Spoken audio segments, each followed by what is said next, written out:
Good afternoon. It's nice to be here again, although I really am missing seeing all of you in here.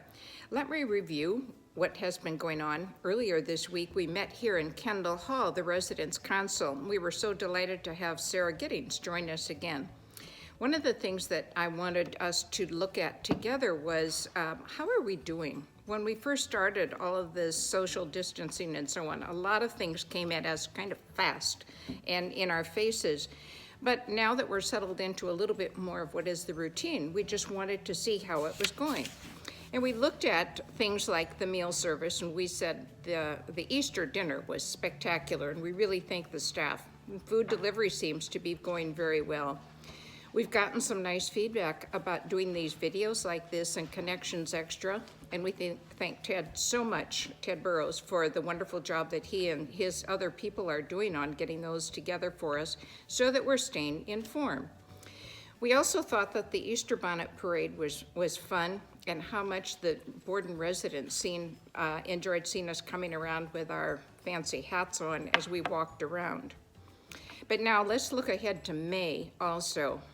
As I've mentioned before, and you've seen in the extra editions, we're getting ready to have a resident website portal, which is just about going to be introduced. John South and the resident user group has been working with administration on this. And it's not only what you'll see, but who puts up what you'll see, the administrators that they've been working on and trying to make sure that all the kinks are out. You'll be getting new information about that and how to set up getting onto it and your password. And of course, the big event in May is that MINA will be retiring and that Jan Bigelow will be coming on as the new director for us. And we had lots of plans that were in place for what we do, but now we're changing the plans of what we'll be doing. So we are going to be having a party on May 1st. It's just going to be a little different kind of a party, and we'll keep you informed as we move forward on that. And then also think about some greetings that you might want to, or thanks, to write for MINA that we will put in envelopes, and we'll have a box in the lobby. You can put those in the box, or you might write it later, and Becky will forward the letters that you've written. So do keep posted in looking at connections and the emails and the new website, and let's just keep doing this. We're doing a good job. Thanks. What I want to talk about today is our wonderful, wonderful staff here at Kendall. We are so fortunate because people have stepped into all kinds of roles that are not really theirs. Whatever needs to be done, they take care of it. There is a need, and it just happens. We're just very, very fortunate that everyone has been able and willing and so enthusiastic about it. The mood is good, the temperament is good, so we are really lucky here at Kendall at Lexington. We also know that people who work for us should be rewarded for the work that they do. So last week, this week, the executive committee met. We determined that we would participate in the portion of the act that requires employers such as us to enable staff to be out and paid for up to 80 hours of their time for anything that is related to the COVID virus. So if they're out because they need to see their doctor to confirm if they're ill or not, if they're out because they have to self-isolate because someone they may have been in contact with was positive or is suspected of being positive, or if they just are ill by themselves, so that there are times when they'll be gone. And this particular act does account for being able to have a salary provided to you or to them for the first 80 hours, essentially 2 weeks worth of work.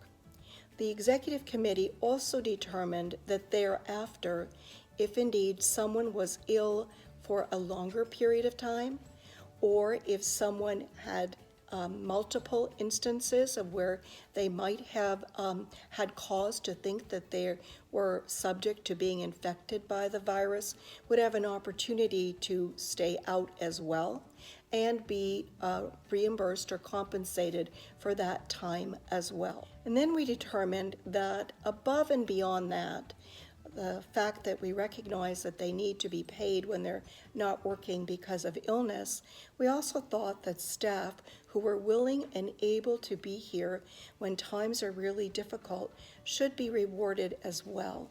And we're calling that hero pay. Hero pay in our world applies to everyone who works here, whether they are working in dining and never provide care to a person directly, or whether they are right on the front lines. We determined to call it a bonus so that it appears in a separate place on your check, and the bonus is provided on a shift basis. Everybody who comes to work and works their shift on that day is eligible for a hero bonus for coming in and working that shift. The only persons who are not able to have a hero bonus are individuals of senior management team and someone who is working from home. Now, some of our folks work from home a day a week or 2 days a week, but they work here the other days. Any day that they are here at work, they are eligible for that hero bonus. We also have 3 levels of that bonus. 1 level for everybody. A second for those who provide direct care. And in that case, we did not differentiate whether it was a CNA or a nurse providing that direct care service. Their bonus is the same. And then we have a 3rd level, and that would be should we have COVID virus in our facility, and should we be providing direct care to those individuals. The direct caregivers would be eligible for an even higher shift bonus for putting themselves directly on the line for working with these individuals. To us, it means it's an opportunity for us to acknowledge the work that they're doing and to recognize the work that they're doing and to be grateful for the work that they are doing. I also want to say thank you to all of our residents, because our residents are so creative and think of so many ways in which to make fun or to have fun or to add joy to our daily lives. Everything from chalk on the sidewalks to parades to making masks for us, here's my mask, and to many, many other things that they do on a regular basis. It is a wonderful place to work. One other thing, Jan Bigelow is here. She is in town. She is self-isolating, so she will be ready to start work as she planned. So it's good to know that you've got someone following up behind me who is very thoughtful, thinks ahead, and probably is going to do a great job for us as well. Hey folks, it's Charlotte SIBOLD. It's nice to see you, even if just virtually like this. I'm here to tell you a little bit about what's going on in the health centers, the Borden, Webster centers. It's really been all hands on deck now for weeks, maybe going on months at this point. We've transitioned into all in-room activities, in-room meals. For example, in the past, a meal on one of the households would take about 3 staff to help. Right now it takes upwards of 8 in order to make sure that the residents get the assistance that they need. So it's really everyone pitching in to help with meal service. We're doing virtual visits with families. We've used everything from Zoom to FaceTime to Skype. Activity staff, nursing staff, administrative staff are pitching in, although activities has really taken the lead in this and they've done a great job. We also have had some beautiful days here where we've been able to get outside, enjoy the sunshine.